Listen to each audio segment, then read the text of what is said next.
Эфирда Татарстанның күн чыгыш хәбәрләрем. Студияда Гөлназ Гизатуллина, исәмсез. Бүгенге программада 250 корбан һәм бу шик түгел, кыргылдарлар ялсыз эшли. Полиция һәм дружинчылар чираттагы рейдка чыкты. 2 сәгатькә каршы 11 минут судта яклау ягын инде дәлилләр китерде. Әлмәтнең баш архитекторы эше буенча суд процессы ахырына якынлаша. Узып баручылар белән аралаштылар, агачлар утырттылар. Иң актив укучылар бүләкләргә лаек булды. Ел башыннан Әлмәт районында 249 мошенниклык очрагы теркәлгән. Төрле юнәлештәге алдаулар, кибетләрдәге урлашулардан кала, күптән инде көч кулланып кылынган җинаятьчелекне кысрыклап чыгарган.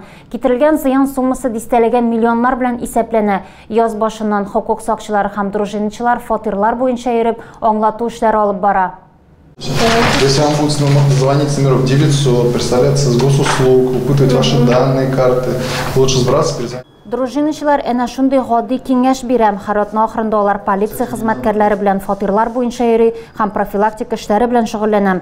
Хәзер мошенниклар яңа схемаларда уйлап чыгармый, искеләре дә яхшы керем китерәм. Әлмәт полиция бүлеге статистикасы буенча ел башыннан 250гә якын әлмәтле аферистлар корбаны булган. Ярты елда үтмәде, соннар инде 22нче елдагы барлык очракларның яртысын куып җиткән диярлек. Әлмәтләр кыргылдарларның кесәсен миллионнар белән тулыландырган. Узган атна нәтиҗәләре буенча гына да мошенниклар 3 миллион сумнан артык акча үзләштергән. Шәһәрнең баш архитекторын гаепләү ягы 10 елга хөкем итүне сорадым. Әлмәт шәһәр судында коррупцион җинаять эше буенча чираттагы утырыш уздым. 4 айдан соң яклар дәлилләр китерүгә күчтем. Адвокатлар аның тулысынча гаепсез булуын әйтәм. Тулырак алдагы материалда. Решение свободного срока 10 лет с отбыванием наказания в колонии общего режима со штрафом в размере 10-кратной суммы взятки. Шулай ук дәүләт органнарында җитәкче вазифаларын биләү тыелу турында да сүз бара. Гаепләү архитекторга барлык эпизодлар җыелмасы буенча җинаять өчен каралган 12 елның 10-сын бирүне сорый. Бер гаепләүдән бөтенләй баш тартырга карар иттеләр. Некоторые же уголовной ответственности по эпизоду преступления предусмотрена частью 1 статьи 169 кодекса, а именно по факту воспрепятствия незаконной предпринимательской и иной деятельности. Дәүләт гаепләүчесенең чыгышы 11 минут дәвам итте. Яклау ягыннан адвокатлар исә үз дәлилләрен 2 сәгать укыды. Вакыйга узган ел башланды. Ул чорда ОБЭП хезмәткәрләре башта баш архитекторның фатирында, соңрак башкарма комитетта тентү уздыра. Нәтиҗәдә эш 6 тонга кадәр җитә. Гаепләүләр саны 4-ка кадәр арта. Эшмәкәрлек эшчәнлегенә кымачаулы һәм ришвәт алуның 3 эпизоды. Аларның берсе зур күләмдә, ягъни 400 меңнән артык. Зыян күрүчеләр исемлегендә гомуми туклану өлкәсендәге шәхси эшмәкәр, мототехника сату һәм ремонтлау кибете хуҗалары һәм җирле төзүче фирма бар. Я прошу уважаемый суд полностью оправдать. Тикшерү ярты ел суд тикшерү тагын 4 ай дәвам итте. Барлык шаһитлардан шул исәптән процесс барышында чакырылучылардан да сораштырулар үткәрделәр. Хәзер гаепләнүченең соңгы сүзен тыңлыйсы гына калды. Шуннан соң суд хөкем карары чыгарачак. Ассоль штабы белән Москва-Сити һәм фронтка ярдәм төркеме волонтерларын район җитәкчелеге рәхмәт хатлары белән билгеләп үттем. Актив әлмәтләрнең эшчәнлеге дәвам итә. Элек җибәрелгән кирәк-яракларга хәзер тиз әзерләнә торган аш һәм дроннар өчен детальләр өстәлгән. Берләшмә әгъзалары мобилизацияләнгән хәрбиләрнең тормыш иптәшләре һәм әниләренең дә алар хәрәкәтенә кушылуын сөйли. Вот этот пакетик, он кормит 5 бойцов. Рассольник, борщ, итле һәм гөмбәле токмаш, кара будай, әлеге махсус пакетларда солдатлар өчен тиз әзерләнә торган ашлар салынган. Аларның аш-су устасы Константин әзерли, әмма тыйнаклыгы сәбәпле иҗат төркеменә ул үз хезмәте турында сөйләүдән баш тартты. Волонтерлар командасына дроннар өчен детальләр ясаучы активистлар да кушылган. Төнге смена төркеме аларны 3D принтерда булдыра. Мы тоже помогаем ему, собираем вот эти детали. Их надо просто как вот пазл сидеть собирать. Тактик носилкалар ясау юнәлешендә иратлар эшлим. Тегүчеләр эштәнмәне тегүдә ярдәм итәм. Носилканы баскыч итеп тә кулланырга мөмкин. Буларның барысында волонтерлар күңел кушуы буенча башкара. Әлмәт районы советы һәм шәһәр советының чираттагы сессиясендә активистларның хезмәте җитәкчелек тарафыннан да бәяләнде. 15 волонтер башлык кулыннан үзенчәлекле статуэткалар алды. Алар арасында Ножия Гатина да бар. Бүләкләүләре турында белгәч, ул бик дулкынланган, чөнки ул штабта танылу өчен эшләми. Әлбәттә, аларның төбеше ятмәләр урым, аларның инде исәбе хисабы да юк. Ятмә урыны берничә кеше генә башлап җибәргән булсам, хәзер волонтерлар 2 сменада эшли. Әмма бу гына да аз. Активистлар әйтүенчә, ятмәләр яшен тизлегендә фронтка озатыла. Зейде традиция буенча уку елы ахырында зур уңышларга ирешкән укучыларны һәм укытучыларны бүләкләү тантанасы узам. Һәм аларга Ринат Фәрдиев исемендәге махсус премия тапшырыла. Иң яхшы укучылар белән безнең иҗат төркемендә танышып кайтты. В текущем году сертификат на получение премии вручается Гельфановой Карине, ученице 9 класса Кадыровской школы. Бу көнне залда бөтен Россия һәм республика олимпиадаларында җиңү яулаган һәм призер булган укучылар җыелды. Югары нәтиҗәләргә ирешкән өчен район башлыгының сәләтле укучы гранты белән 51 укучы һәм 46 укытучы бүләкләнде. Әти-әниләргә, укытучыларга, өстәмә белем бирү остазларына рәхмәт хатлары тапшырылды. Зәйнең 7нче мәктәбе коллективы күчмә кубокка ия булды. Лениногорск балалар йортында Татнефть компаниясының остазлык программасы нәтиҗәләре буенча түгәрәк өстәл утырышы узды. Ул 2015 елдан гамәлгә ашырыла.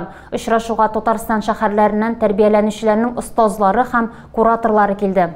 Татнефть проекты республиканың көньяк көнчыгышында 2000 елда гамәлгә кертелә. Ул балалар йортыннан соң үсмерләрне адаптацияләүгә һәм 23 яшькә кадәр матди ярдәм күрсәтүгә, компаниядә эш урыннары бирүгә юнәлдерелә. Лениногорск балалар йорты директоры Раушан Муртазина кунакларга ярдәм итү этаплары турында җентекләп сөйләде. Сорауларга җавап бирде, балаларны нефтче остазлары белән таныштырды. Балалар йортының попечительләр советы рәисе һәм Татнефть компаниясының директорлар советы әгъзасы Рафаэль Нурмөхәмәтов та фикер алышуда катнашты. Аның шәхси контроль астында күп кенә укучылар Лениногорск нефть идарәсенә эшкә кабул ителгән. Компания төркеме хезмәткәрләре арасыннан остазлар балаларның өлкән дусларына әверелә.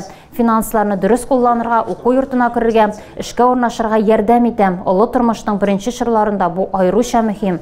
Программаны гамәлгә ашыру вакытында балалар йортын тәэминләүчеләр гаиләләр корган, тораклы, эшле булган, лаеклы кешеләр булып, үзләре дә ярдәм итәргә омтыла. 20 яшьлек Вероника Әлмәттә эшли, кияүгә чыгарга, фатир алырга хыяллана. Кыз балалар йорты белән элемтәдә тора, биредә аның чаңгы узышларында һәм башка ярышлардагы уңышларын әле дә хәтерлиләр. Лениногорск балалар йортында остазлар белән мондый очрашуларны ел сайын уздырырга планлаштыралар. Остазлык программасы ярдәмендә хыялларын тормышка ашырга ярдәм итүчеләрдән балаларда үрнәк алсын өчен уңышлы гамәлгә ашырылган тәҗрибәне проектка кертелгән барлык ятимнәргә карата да кулланырга җыеналар. Әлмәттә эко-яз узды. Яшүсмерләр клубларында тәрбияләнүчеләр экологик патруль оештырып, узып баручыларга табигатькә ярдәм кирәклеге турында белешмәлекләр таратты. Чәчәкләр һәм агачларда утырттылар. Иң актив укучылар бүләкләргә лаек булды. Яшь экоактивистлар табигат сагында тора һәм үзләренең сафын арттыру өчен узып баручыларга белешмәлекләр тарата. Мәктәп укучылары кагаз эше белән генә шикләнмичә, агачлар һәм чәчәкләр утыртырга да карар кылган. Еще сюда девочки надо. Яшүсмерләр клублары остазлары һәм яшьләр белән эшләү буенча белгечләр дә балаларга ярдәмгә килгән.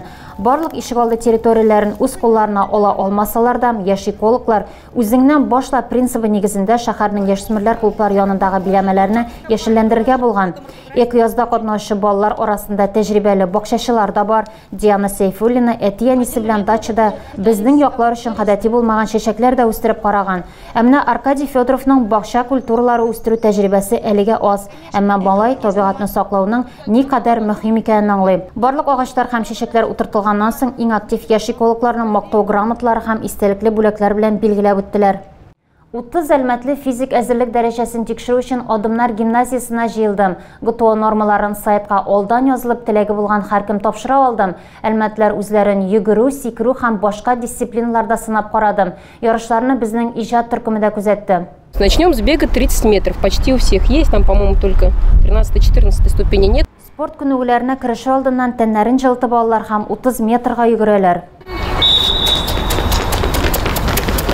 Катнашучыларның күбесе бала чактан ук спорт белән шөгыльләнә. Владислав Соловьев футбол уйнаган, соңрак йөгерүгә күчкән. Ярышларда икенче урыннан да түбән төшкәнем юк ди ул. ГТОның алтын билгесен дә алырга җыенам. Адымнар гимназиясе базасында ГТО еш узам. Ярышларда теләгән кеше атна саен яки ел дәвамында катнаша ала. Әмма ГТО билгесе 5 елга бер тапкыр гына бирелә.